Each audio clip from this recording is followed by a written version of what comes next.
Hey guys, in this video I want to talk to my neurodivergent, i.e. mentally ill brothers and sisters, especially those who are afraid to be alone. Guys, do you want to know why you're afraid to be alone with mental illness? Do you really want to know why? You're afraid to be alone with mental illness because when you're alone with mental illness, you're not really alone. You're alone with your symptoms that have a personality of their own. It's kind of like being alone with Jeffrey Dahmer. Would you want to be alone with Jeffrey Dahmer? You know, I'm not trying to say that you're like some kind of, evil person or anything, but I'm saying your symptoms can be quite traumatic. They can be quite difficult. They can be quite distracting. They can be quite paralyzing. And you don't want to be alone with that. So stop beating up on yourself for not wanting to be alone. Guys, if you have a severe persistent mental illness like bipolar or schizophrenia or schizoaffective, you can pretty much trust that no one has any clue what you experience on a day-to-day basis. People just have no idea. They have no frame of reference whatsoever. And so when you go to them for compassion, what you will usually get is nonsense, bad advice, and lecturing, which will make you frustrated, make you want to take more of your as-needed meds, and make you want to get addicted to coffee and cigarettes. So, look, you're doing a good job. You're doing a great job, mentally ill people. When you have the big three, schizoaffective, schizophrenia, and bipolar, just waking up every day and facing that day pleases God and is beautiful and is an act of courage. Don't let this crazy, critical, fault-finding society make you feel lesser.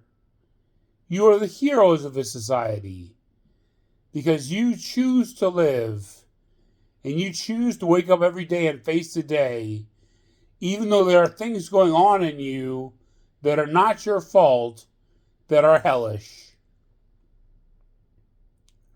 So my advice to all mentally ill people who are afraid to be alone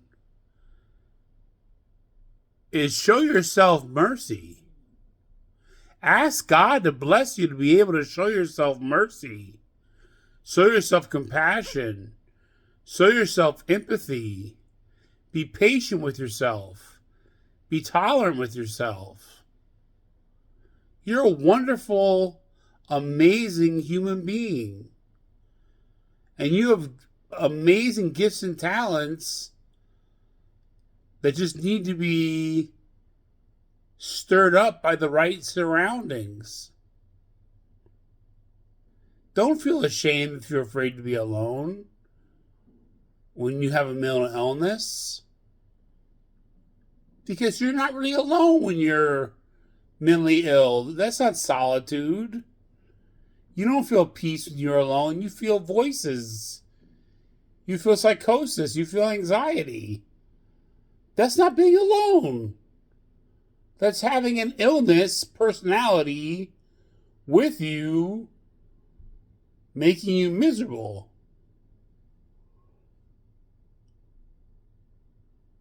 That's the only advice for you because, it's hard what you go through and you're so courageous. You're so courageous for living and not killing yourself. You're so courageous for trying to be in connection with other human beings, even though they have no clue what you go through on a day-to-day basis. You're so courageous for trying to get jobs and hold jobs. I'm enamored of you. And you know who else is enamored of you? God is enamored of you. And angels are enamored of you. And saints who've gone before you are enamored of you. So I don't have any real practical advice for you tonight other than take it easy on yourself. Please don't judge yourself. You've got enough people in this society judging you for you to add one more to the mix. That's all I ask of you, mentally ill people, tonight. Don't judge yourselves. You're doing a great job. You're working hard.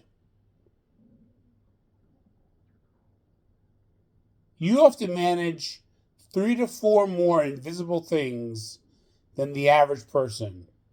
Is that ever talked about on like TV shows or among therapists or among psychiatrists? Do they ever say things like, people with mental illness are so impressive because they have to manage like 3 or 4 invisible aspects of their lives that the rest of us don't have to manage? What do you have to manage, mentally ill people? Number one, you have to manage your meds. You go to the pharmacist, they're like, oh, we're sorry. We didn't get your order of Ziprasidone. And you're like, do these people realize that I need this med to stay sane? But the pharmacist is acting like, oh, it'll be in a week, though.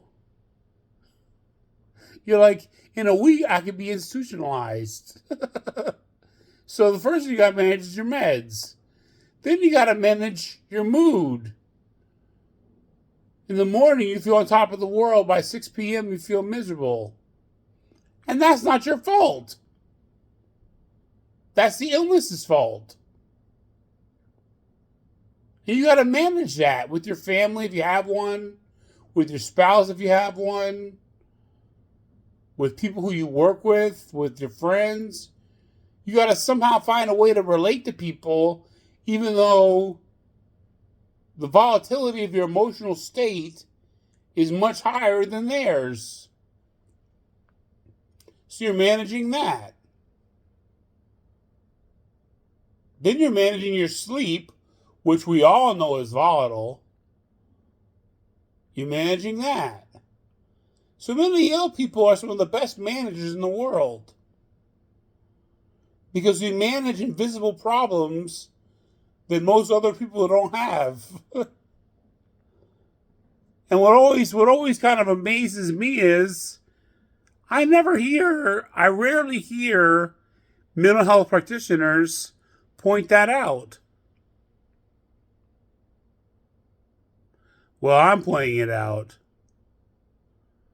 because I love each and every one of you. And I think that you are wonderfully and beautifully made. And I know that you have a wonderful destiny, not just in the afterlife, but in this life. And that all you need is a little love. And I hope I'm giving it to you right now. Just a little sliver of love. God, please give every person on planet Earth who's been diagnosed with a severe and persistent mental illness the amount of love that each of us needs to fully recover and live happy, healthy, whole, well, and well-adjusted lives. Because that's what we really need, guys. We don't need to comply. We just need a little love. So if you're mentally ill and you're afraid of being by yourself, call a hotline and to have a conversation with somebody.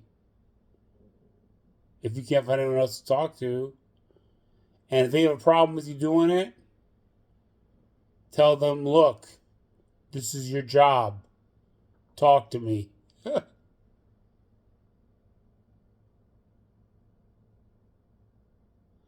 I think you guys can tell I have a little bit of anger in me about the way that mentally ill people are treated in this world. I have a little bit of anger in me about the way that marginalized people are treated in general in this world. Whether it be raped women, or single mothers, or African American males, or, gays, lesbians, bisexuals, transgendered and queer individuals, or mentally ill people, or the disabled, or the elderly. People who are on the fringes of the bell curve of society. I don't like the way we treat them, guys. I don't like the way we as a culture view them. And I don't like the way that we as a culture treat them. But I can't let my anger turn me hateful, guys. I've got to stay Christ-like, and I've got to remain in a state of love. And that's where my universalism comes in. Because it reminds me that God loves the people who want to just throw every mentally ill person in a mental institution just as much as God loves me.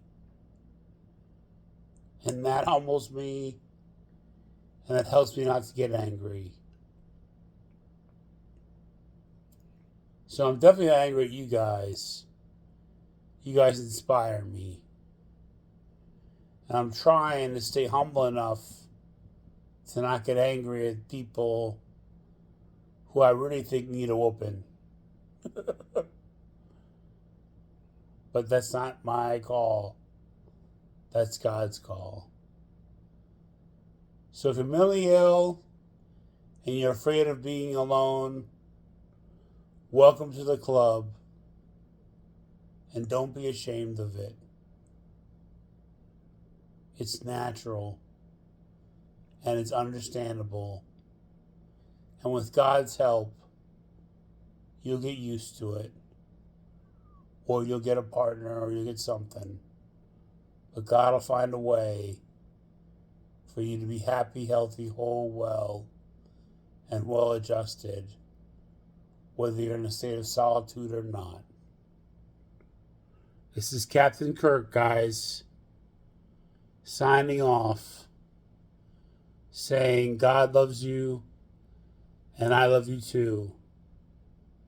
Now please, love yourselves and cut yourself a break, because you're wonderful people. God bless.